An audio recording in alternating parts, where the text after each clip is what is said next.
2014 के चुनाव के समय में जब पूरा उफान पर रहे राजनीति, तना घड़ी कुछ लाइन लिख ले रही। खबर के शुरुआत से पहले वो लाइन सुनावल हमरा बुझाता कि वालों के जरूरी बुढ़ुए और हमारा मन करता। तो शुरुआत वजह से करता नहीं कि जिनकी हलकान बड़ुए बोका के लड़ाई में कतना पेट भरबे बाचा रुआ के मिठाई से। जिंदगी हलकान बड़ुए बोका के लड़ाई में आ कतना पेट भरबे बबुआ रुआ के मिठाई से। सुखत बा बधार कुल्ही बखरा बिनु पानी के। सुखत बा बधार कुल बखरा बिना पानी के। अबकियो साल बीती जिंदगी कर्जा के भराई में। ऊपर परो हाकिम हुकुम झूठो झुंझुना बटाई से। जिंदगी जियान बाटे आफत विपत कमाई से। जिंदगी जियान बाटे आफत विपत कमाई में। मन करे कि पूका फार चिकरी देख किसानी के। आदमी के जन्म जन दीह अगला जिंदगानी में। यह दर्द के बयान वो घड़ी कैले रही जना घड़ी किसानी और कृषि के लेके मामला बड़ा गरम चलत रहे और ई कहल जात रहे कि अब कृषि पर विशेष ध्यान दिहल जाई और चूंकि ऐसे दिहल जाई कि हमार देश जौन बा वो कृषि प्रधान देश हो। कितना विकास भइल 4 साल 4.5 साल 5 साल में 2 महीना 3 महीना के बाद फिर से नया सरकार बनी। जे भी गद्दी पर बैठी वो चुनाव से पहले वादा करी। कितना वादा पूरा होते हुए कितना नहीं होत ये तो अलग बात बड़ुए, लेकिन चुनाव से पहले जे कुछ भी चल रहा बड़ुए ओकरा के निठा सियासत कहल जाला। और सियासत में भरोसा जौन शब्द बानू ये ओड़ा में तो पाइल बा।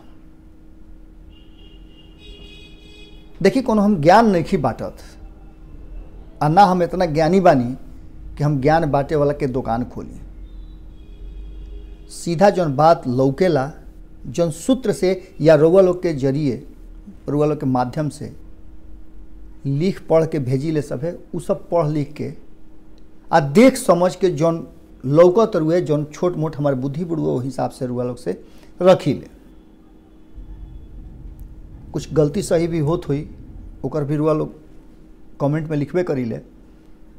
चर्चा हम करतनी कि राजनीति आखिर कौना चाल में चलती है। सियासी लोग कैसे कैसे अपन जमीन बनावे ले, दूसरा के जमीन पर कैसे अपन झंडा गाड़े ले, ये सब बात रुआ लोग देखत आ सुनत आ रहल बनी। जे वोट देता जे अब की हाली वोट दी उ तो कम जानत हुई, लेकिन जे वोट देता आवत रुए सरकार बनावत आवत रुए वहाँ सभे के ज़्यादा पता भला कि वोट रुआ केहू के दी ले जिताई ले केहू के, सरकार केहू के बनाई ले और सत्ता में केहू आ जाला।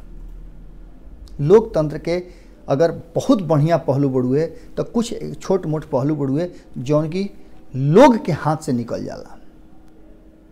बात करतनी बिहार के और बिहार के राजनीतिक दल के।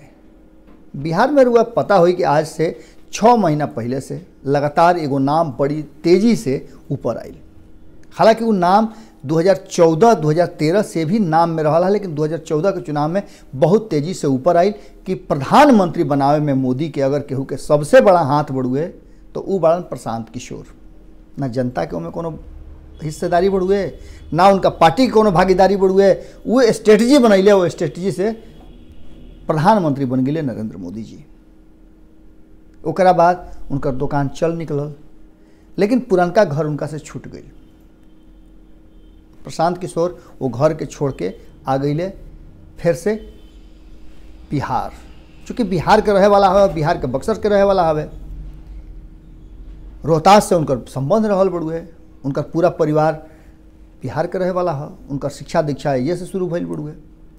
जब बिहार अइले तो नीतीश कुमार जी के स्थिति ओ घड़ी ऐसा रहे कि केहू उनका सलहिया चाहत रहे और हालांकि अब ये बात दूसरा परिप्रेक्ष्य में देखा जा सकेला कि नीतीश कुमार जी ये बात कहले हैं कि वो याद बानू, जी हाँ, नीतीश कुमार जी खुद यह बात के स्वीकार कैले रहन कि अमित शाह के कहला पर वो प्रशांत किशोर के अपना पार्टी में रखले रहन। ये बहुत गंभीर बात बड़ुए, वो घड़ी रखले रहन जौना घड़ी वो भाजपा और एनडीए से अलग रहन, चूँकि प्रशांत किशोर वो घड़ी आई रहन उनका भी जौना घड़ी वो एनडीए से अलग होकर महागठबंधन में शामिल भई रहन। और महागठबंधन में के माने कि राजद और कांग्रेस मिल के उनका के फिर से जब एनडीए से अलग भई रहन तो सत्ता में स्थापित करे में बहुत बड़ा योगदान दिले रहे। वो घड़ी प्रशांत किशोर उनका संगे जुड़ल रहन। 2015 के चुनाव नीतीश कुमार जीत गए और फिर एक बार ये भइल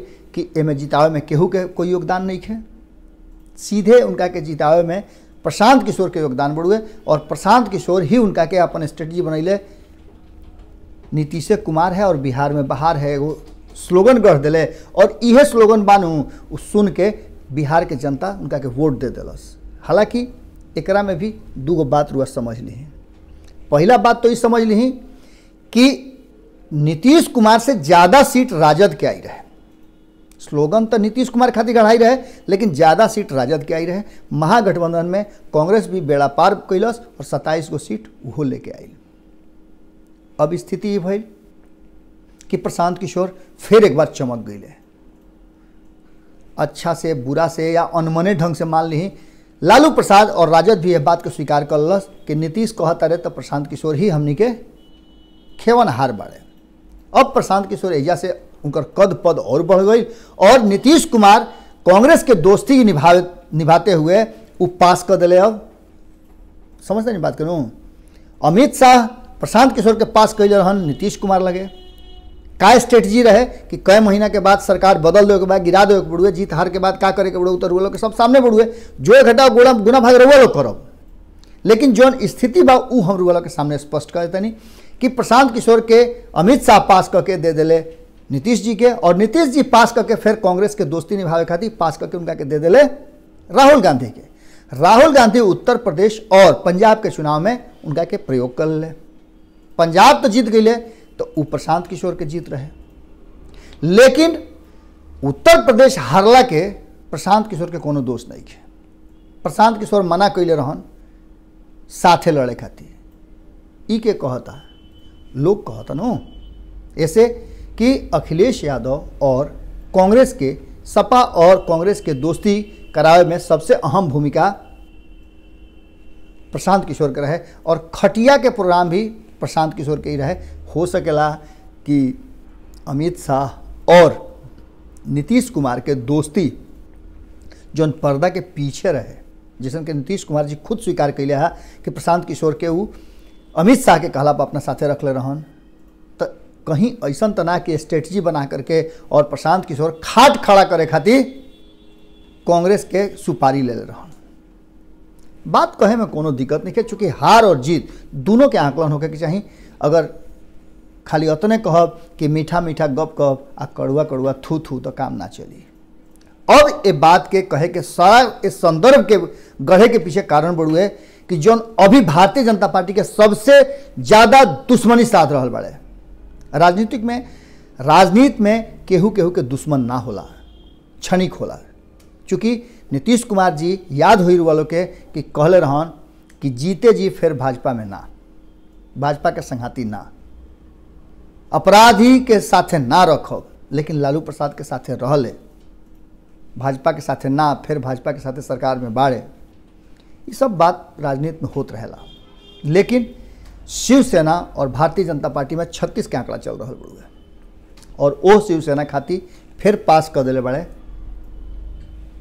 प्रशांत किशोर के। प्रशांत किशोर के फोटो वायरल भइला और फोटो वायरल होला तो एक मतलब कुछ होला। रुआ याद हुई कि जब उपेंद्र कुशवाहा सब कुछ ठीक बा कहत रहन, एनडीए के लोग सब कुछ ठीक बा कहत रहे, भारतीय जनता पार्टी कहत रहे कि कहाँ जाइए उपेंद्र कुशवाहा, और एगो फोटो वायरल भई रहे तेजस्वी यादव और उपेंद्र कुशवाहा के।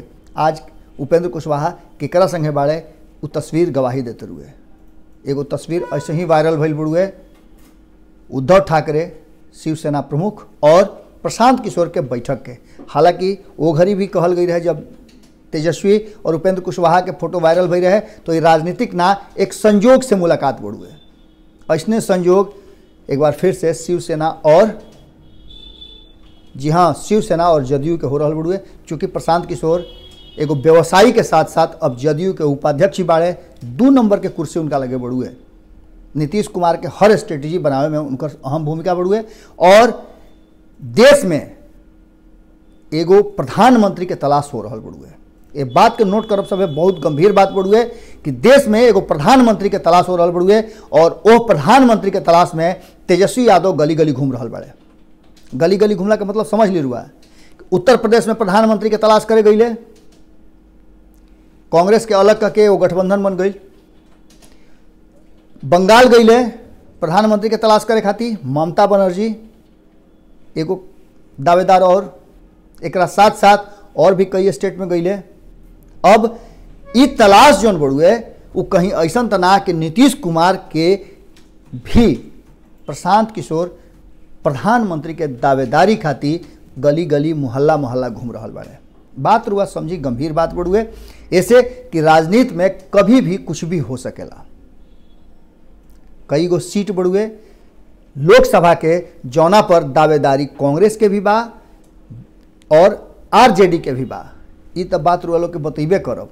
ओकरा साथे साथे 36 के आंकड़ा चल रहा बढ़ुए सीट के लेके। 17 के फॉर्मूला तो तय हो गई। एकरा के लेके भारतीय जनता पार्टी में लोग के कहे बतौले बानी कि बहुत जम के अंदर अंदर भीतर भीतर रार चल रहा बढ़ुए कि नीतीश कुमार मात्र 2 सीट वाले के 22 सीट वाला समझौता करके अपने सीट डाउन करके काहे समझौता हो रहा बढ़ुए। नीतीश कुमार में का ऐसा खूबी बा। एकरा साथ साथ अब ये बात हो रहा बढ़ुए कि नीतीश कुमार उस जगह पर अंगुरी रख दिले बाड़े जौन अंगुरी पहले से भारतीय जनता पार्टी के प्राण बढ़ुए, आत्मा बढ़ुए, दिल बा, गुर्दा बा, फेफड़ा बा। भागलपुर, पटना साहिब, पाटलिपुत्रा, दरभंगा बहुत सीट बढ़ुए, आरा, आगे बढ़ जाए बक्सर, ओकरा बाद अभी बहुत सारा सीट बढ़ुए जौना सीट पर सासाराम के भी रुआ ना बात कह सकीले, काराकट के बात रुआ कह सकीले। बहुत सारा सीट बढ़ुए जौना सीट पर बीजेपी अभी प्रतिष्ठित बढ़ुए। ओकर प्रतिष्ठा धूमिल करे खातिर नीतीश कुमार के तरफ से पूरा तैयारी चल रहा बढ़ुए और वो सीट पर दावेदारी चल रहा बढ़ुए। ये दावेदारी के बीच शिवसेना से मुलाकात प्रशांत किशोर के अचके में ना हो सकेला। रेल के डब्बा में ना भेटाइल लोग, एयरपोर्ट पर के लॉन्ज में ना भेटाइल लोग, कोनो होटल में मिले खातिर 2 आदमी एक जगह गए रहे तो ना भेटाइल लोग। घर पर जाके मुलाकात भइल बढ़ुए और ये बात बहुत ज़्यादा भारतीय राजनीति और खास करके भाजपा और जदयू के खातिर गंभीर विषय बढ़ुए। गंभीरता से ली चाहे मत ली, ये काम भाजपा और जदयू खातिर बढ़ुए, एनडीए खातिर बढ़ुए। एनडीए के अच्छा और बुरा भाजपा, जदयू और एलजेपी समझ सकेले, लेकिन विपक्ष यह मुलाकात से जरूर ओमे से कुछ ना कुछ खोज के निकाल रहा बढ़ुए। हमने के पत्रकारिता में भी जड़ और जड़ के साथे साथे फुलंगी जरूर देखी ले जा कि जड़ कहाँ बढ़ुए, फुलंगी कहाँ बढ़ुए। देखी आवे वाला समय में अभी सीट के घोषणा नहीं खे भइल, सीट के कहाँ से लड़ी नहीं खे भइल, सिर्फ 17 सीट भइल बढ़ुए। एहू पर अभी पूरा पक्का तौर पर रजिस्ट्री नहीं खे भइल। बात समझते हैं नु, राजनीति में कभी भी बदल सकेला कोई समीकरण। इस समीकरण में ऐसा भी हो सकेला कि आज इहो रुआ सुन ले हो, कब हमनी के खबर सुने नहीं है जा कि लालू प्रसाद भाई और तेजस्वी यादव भतीजा अपना मन से भारतीय जनता पार्टी में केहू बयान ना देवे। भारतीय जनता पार्टी के बयान बड़ी कैलकुलेटेड होला और पूरी तरह से पार्टी ओकरा खातिर अपना के तैयार रखेले। आज तक भारतीय जनता पार्टी के देख लो कि बहुत कम बयान बढ़ुए जौना के कहेला कि पार्टी एकरा से इत्तेफाक नहीं खे रखत।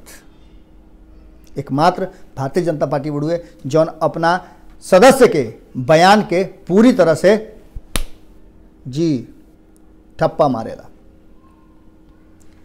प्रशांत किशोर यानी कि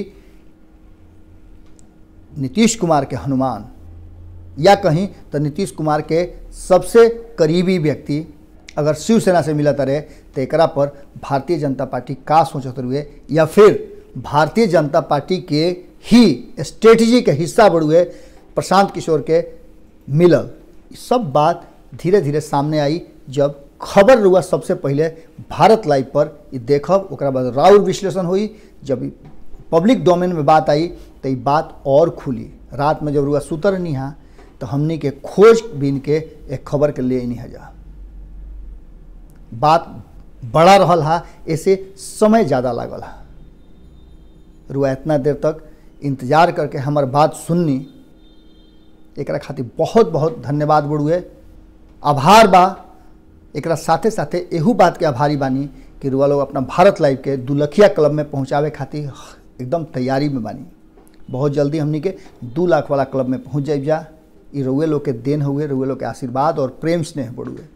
ऐसे ही अपना भारत लाइव पर आशीर्वाद बनौले रही सब है। खबर के सिलसिला तो जारी रहबे करी। हमनी के लगातार ये प्रयास में बानी जा कि जौन साँच बा, जौन रउआ से जुड़ल खबर बढ़ुए वो रउआ लोग तक पहुँचाई।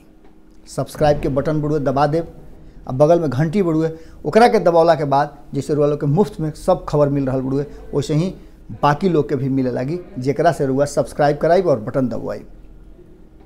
ये राउर जिम्मेवारी बा कि राउर परिवार और बड़ा होके काल रुआ गर्व के साथ कह सकें कि भारत लाइव है और ये हमार भारत लाइव है, एकरा के हम बनैले बनी। फिर मिले के वादा के साथे गोड़ लागत है। हमारे फेसबुक पेज को लाइक करें, ट्विटर पर फॉलो करें न्यूज़ बिहार लाइव, और साथ ही साथ हमारे यूट्यूब चैनल को सब्सक्राइब करें। सब्सक्राइब करने के बाद बेल आइकन दबाना ना भूलें। धन्यवाद।